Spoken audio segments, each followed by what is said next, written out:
Ladies and gentlemen, thank you very much for giving me the opportunity to speak. I'm Harjeet Johal from the Kaleidoscope Trust. I'd like to thank, firstly, Philippa Drew, who is the sponsor of our bid. It's the Strategic Communications Project in Uganda, which I'm here to talk about tonight. I'd like to draw attention to the fact that in that black box, it's illegal to be gay in 78 countries, with the death penalty being enforced in 5. And around the world and beyond these countries, gay people live in fear of abuse and intimidation just because of who they choose to love. We, the Kaleidoscope Trust, were set up in 2011 to change social attitudes and to ease persecution for gay people. And we work with the EU, with the British government and with the Commonwealth to do everything they can to fight prejudice, discrimination and stigmatisation. With cross-party support from Labour, Liberal Democrats and the Conservatives, and the president of our charity is John Bercow, the Speaker of the House of Commons. Our project's based in Uganda, which is one of the most hostile countries in the world to be gay. I was there just before Christmas, and I was totally shocked by the stories of abuse that I heard from gay people. Many of them just can't live the lives they would like to live, and they fear being themselves. The abuse is widespread and it excludes them from employment, from society, and most importantly from healthcare. Gay men are 4 times more likely to have HIV, mainly because there's no information for them about HIV, because they're too scared to access the health service. And this will all be made considerably worse by the Kill the Gays bill, which is it's a local name. It's on the floor, it's on the order papers of the Ugandan Parliament at the moment, and it will see not only further exclusion, so forced reporting, but also, as its name suggests, the death penalty. So our project, our social attitude attitude change is the only way that this problem will be sorted out. The Human Rights Coalition are the leading group in Uganda. They're a collection of civil society groups that range from gender rights through to gay rights. And they're the coalition trying to change social attitudes there.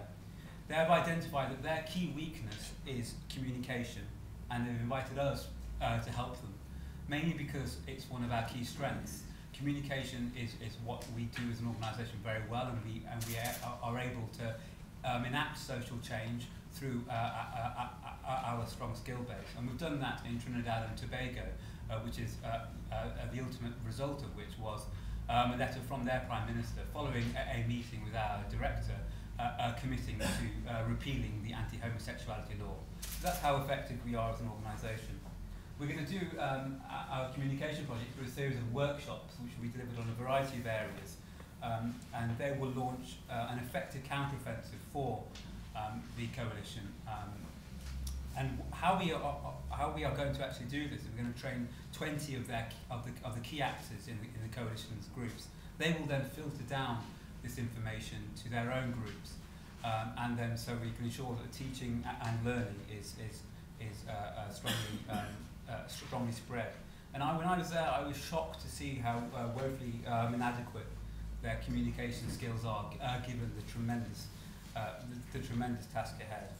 This target, it has clear deliverables, and it's been designed very much with Uganda in mind. We haven't just kind of pulled it off the shelf, so to speak. I'm just going to pop up the budget now. I'm not going to go through it, but I'm going to tell you what this budget will pay for. It will pay for a series of workshops. I don't have the time to go through all of them. The information is in your packs. But if I just talk about 3, one of the workshops will be on lobbying, and it will how to communicate more effectively with government organisations, with government departments, and how to get the message of gay rights across to the government. Social networking training will be included, which will allow the coalition to harness tremendous power that social